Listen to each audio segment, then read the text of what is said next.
Hi guys, good day. Nandito sa harap ko ang tinatawag na preskong isda guys.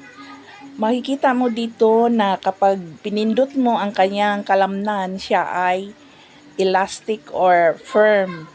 Parang mag-rebound siya kapag pinindot mo ang kanyang katawan. At makikita mo na siya ay fresh or presko kapag matingkad ang kanyang kulay at mga mata. Kapag hindi na siya fresh, ang kanyang mga mata ay nagiging blurred white.